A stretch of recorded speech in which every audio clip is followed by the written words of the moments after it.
নমস্কাৰ বন্ধুসকল স্বাগতম জনাইছো আপোনালোকক পুনৰবাৰ এক্সাম প্ৰস্তুতি নামৰ চেনেলটিৰ তৰফৰ পৰা আজি মই পুনৰবাৰ আপোনালোকৰ কাৰণে লৈ আহিছো জেনেৰেল ইংলিছৰ কেইটামান গুৰুত্বপূৰ্ণ প্ৰশ্ন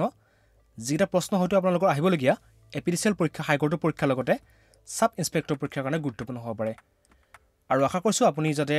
আগৰ ভিডিঅ'কেইটা চাই জেনেৰেল ইংলিছৰ আগৰ পাৰ্টকেইটা চাই মই ডেছক্ৰিপশ্যনত লিংকটো দি দিছো লিংকটা দি দিছো তাৰ পৰা আপুনি চাব পাৰে আৰু কৈ থওঁ আপুনি যাতে এই ভিডিঅ'টো একেবাৰে শেষলৈকে চাই থাকে যদি ভাল পায় লাইক কৰিব লগতে আপোনালোকৰ বন্ধুবৰ্গৰ মাজত শ্বেয়াৰ কৰি দিব ঠিক আছে আৰম্ভ কৰিছো আজি ভিডিঅ'টি প্ৰথম প্ৰশ্নটি আজি ভিডিঅ'টি প্ৰথম প্ৰশ্নটি হৈছে number 1 after the hectic schedule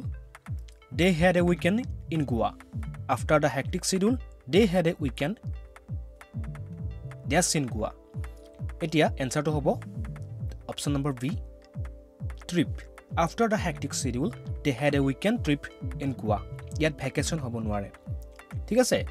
Vacation yet নহয়. Weekend trip in Goa. Next আমি 2 নম্বৰ কোৱেশ্চন দিলা আছো 2 নম্বৰ কোৱেশ্চনটো কি আছে? It was India which dash the decimal number system. Answer to hobo option number D spearheaded. It was India which spearheaded the decimal number system. Spearheaded মানে আছে অগ্ৰণী ভূমিকা লোৱা অৰ্থাৎ ভাৰতবৰ্ষই দশমিক নম্বৰৰ আগবঢ়া ক্ষেত্ৰত মানে অগ্ৰণী ভূমিকা লৈছিল ঠিক আছে নেক্সট আমি 3 নম্বৰ কোৱেশ্চন লৈ আছিলো 3 নম্বৰ কোৱেশ্চনটো কি আছে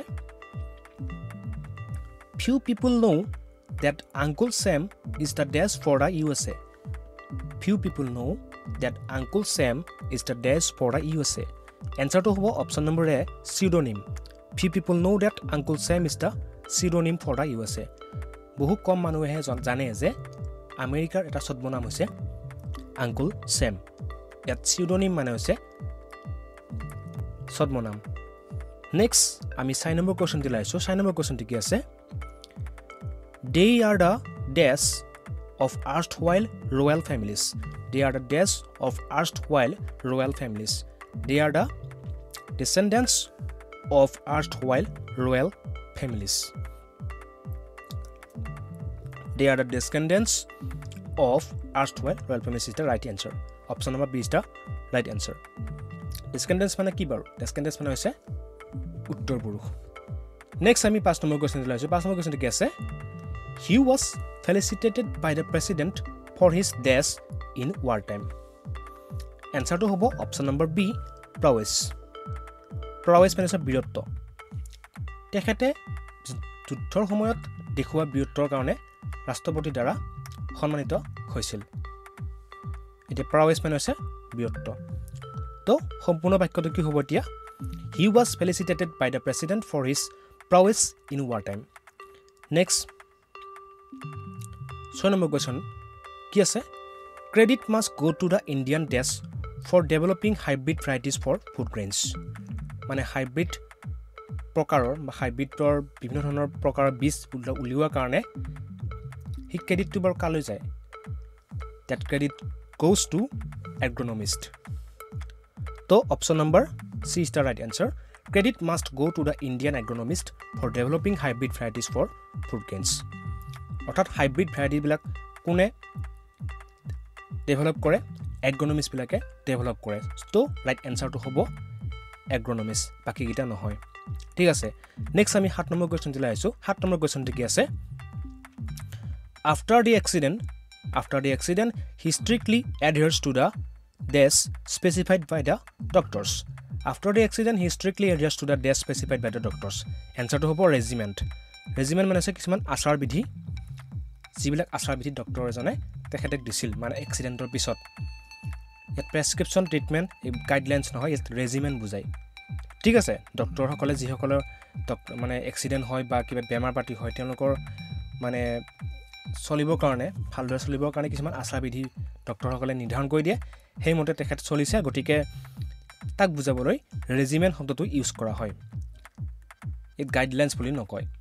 তো option number C is the right answer after the accident বা after the accident he strictly adheres to the regiment specified by the doctors ঠিক আছে নেক্সট আমি 8 নম্বৰ কোৱেশ্চন দিলা আছো 8 নম্বৰ কোৱেশ্চনটো কি আছে Being in dash, he doesn't talk to people easily. Being in dash, he does not talk to people easily. উত্তৰটো হ'ব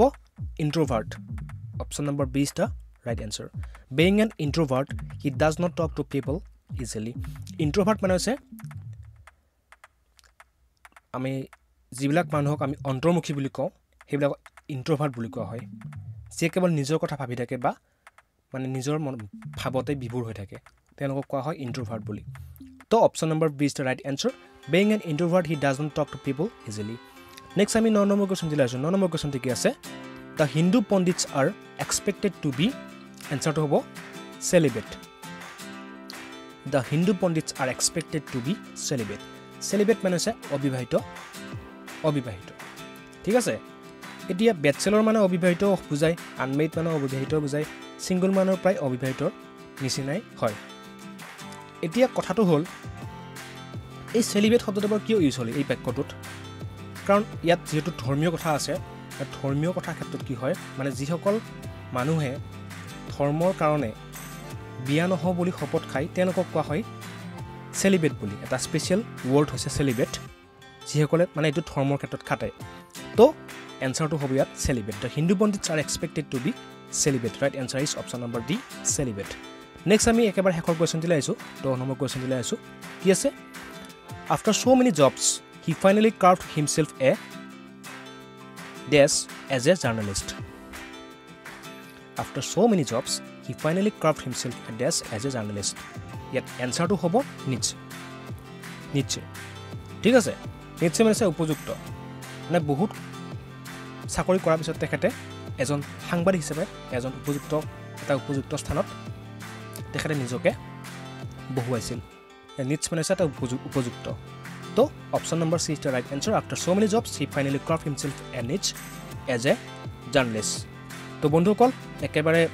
শেষলৈ ভিডিঅ'টো চোৱাৰ কাৰণে বহুত বহুত ধন্যবাদ জনালোঁ